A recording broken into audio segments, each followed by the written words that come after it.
So I went into the Super Mario Galaxy movie with very low expectations, which honestly might have been the best possible way to see it, because the internet has been merciless on this movie. People have been roasting it like it personally stole their lunch money. Critics have been rough on it too, with a lot of the early talk basically boiling down to, yeah, it looks great, but does it actually feel like much of anything? And I get why that's become the conversation. A lot of the reaction has centered on the movie being big, bright, fast, and kind of emotionally light on its feet, but I actually liked it. Not just it was fine, liked it. I think I liked it more than the first Mario movie, and honestly, that surprised me, because this movie didn't really need to win me over with some huge reinvention of the formula. It just needed to be a fun, theatrical Mario movie that knew how to move, and for me, it did just that.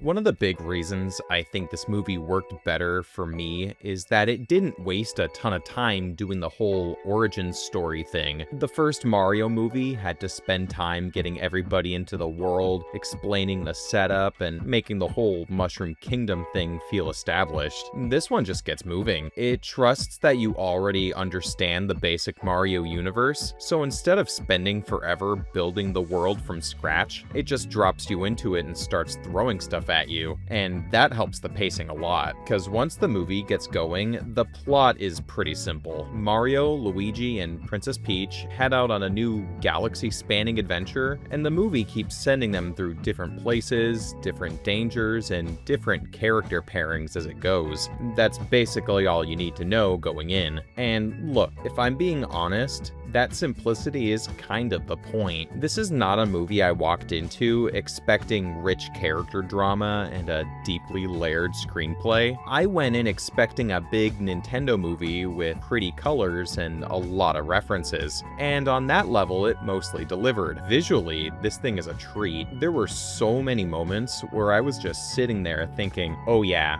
this is exactly what the Mario Galaxy movie should look like. The backgrounds are gorgeous, the action's easy to follow, and the animation has that same polished, hyper-clean illumination style, but pushed into a more cosmic setting that actually gives the movie some scale. And that is also why I think people saying it's all style over substance aren't exactly wrong. They're just not telling the whole story. Because yes, it is style over substance. Obviously, it's a Mario movie. It's not pretending to be a 3-hour character study about the burden of leadership in the face of interdimensional collapse, but style isn't everything, and this movie absolutely knows how to make itself pleasant to look at. It's bright, fast, and constantly giving your eyes something to do. That said, some of the characters don't get nearly enough to do. Toad barely does anything interesting. Yoshi is kind of there most of the time. Luigi, who should probably always be one of the emotional centers of these movies, could have been used a lot more. I kept waiting for the movie to give him something meaningful, and while he isn't forgotten, he definitely feels like he could have used one more layer. That is the weird thing about this movie. It has enough characters to feel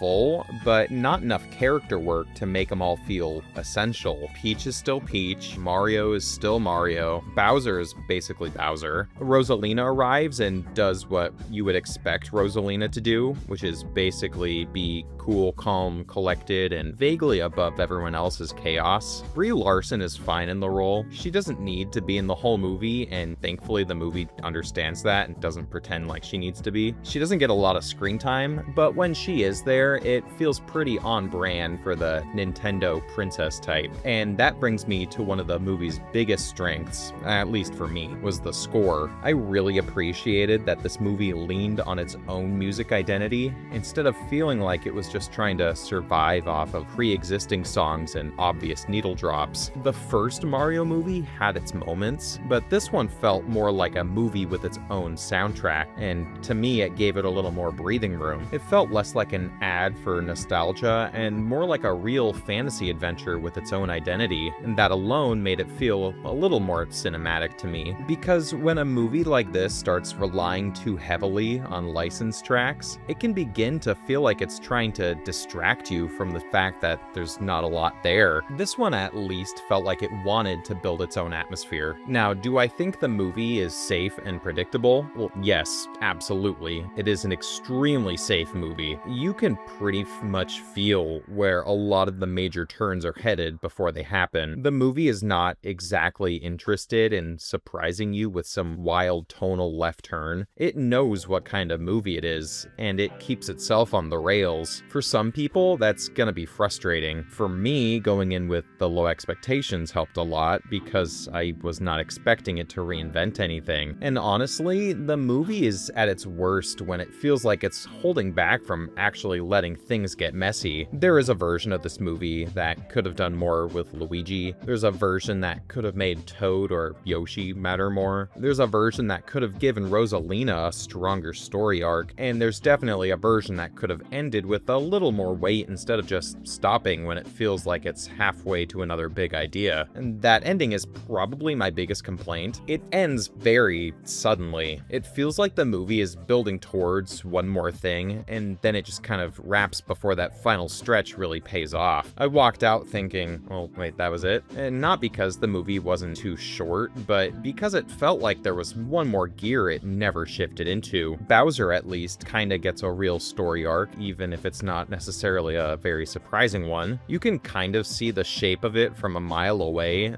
but he's the only character who really feels like the movie's giving him something to do beyond just existing in the scene and being a recognizable character. And then there's the Fox McCloud appearance, which I genuinely love. That was the kind of cameo that actually made me smile instead of rolling my eyes. It felt like a real Nintendo Universe moment, not just a cheap, look at this thing reference. I love Star Fox, so seeing Fox show up was very welcome to me. I only wish the movie had leaned harder into those moments and hinted more clearly toward a full Star Fox movie. Instead, it kind of just sends him on his way and moves right along, which felt like a missed opportunity. And that's kind of how I would sum up the whole movie, really. It's full of a lot of good choices, but it stops short of the best version of itself. That sounds like criticism, and it is, but it's also why I feel like I still had a good time with it, because even when it's being safe, it is still entertaining. Even when it's predictable, it's still visually appealing. Even when some characters are underutilized, the movie itself is still moving with enough confidence that I never got bored. And compared to the first Mario movie, I'd like to think this one worked better for me because it didn't spend so much time introducing the basics. It just got on with it. That alone made it feel smoother and easier to enjoy.